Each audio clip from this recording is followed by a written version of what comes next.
Australia is a country that covers an area of 7,617,930 square kilometres. And in the mid 1800s, the only part of it that had been well explored was the coastal areas and some of the places inland. The inner land, commonly known as the outback, was almost completely unknown except to the Aboriginal people who lived there. So, in 1860, the Royal Society of Victoria put together the Victorian Exploring Expedition. The goal of the expedition was to travel through the outback, record its discoveries, and scope it out for a range of development such as telegraph lines, grazing, and railroads. Robert Burke was appointed to lead the expedition, and William Wills was made second in command. As such, the journey came to be known as the Burke and Wills Expedition. The plan was to trek north from Melbourne and cross the country to the north coast. The explorers left Melbourne on the 20th of August 1860, and in addition to the 18 men and 25 camels, there was an estimated 21 tonnes of provisions.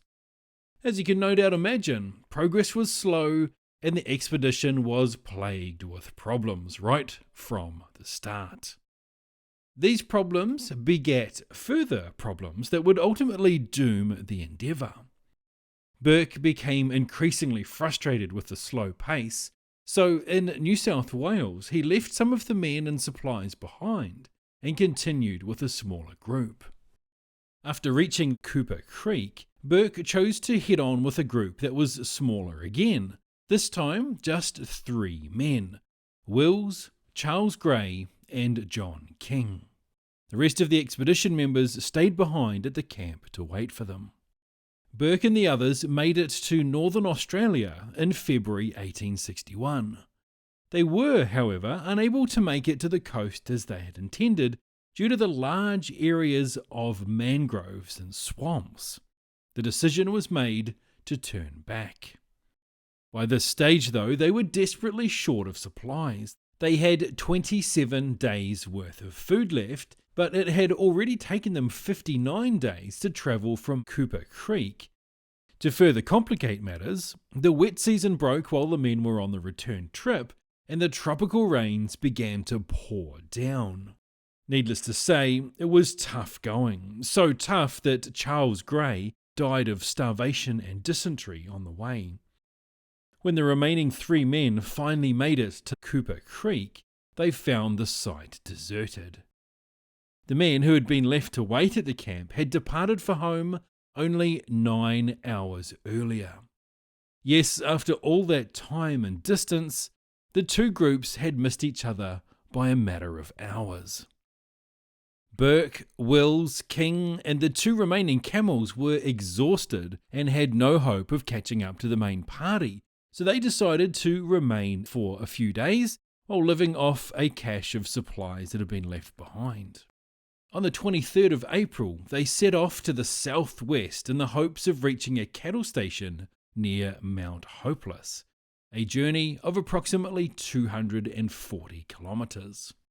The name of that mountain should have been a warning to them. 2 months later, while still making their way towards it, Wills became too weak to continue. He was left at a waterhole with some provisions while Burke and King continued on. But 2 days later, Burke too had to stop and subsequently died. King stayed with Burke's body for 2 days before returning to Wills, only to find that he had also died. That left King all alone, and he was only able to survive with the help of the Yandruwanda people, who took him in and gave him food and shelter. A number of rescue expeditions were sent out to find out what happened to the men, and in September of 1861, members of the Victorian Contingent Party expedition found King living among the Yandruwanda people. This led them to finding the remains of Burke and Wills.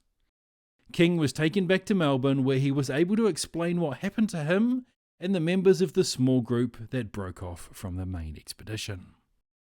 And so the Burke and Wills expedition finally came to an end. I've barely scratched the surface of all the various parts of the story.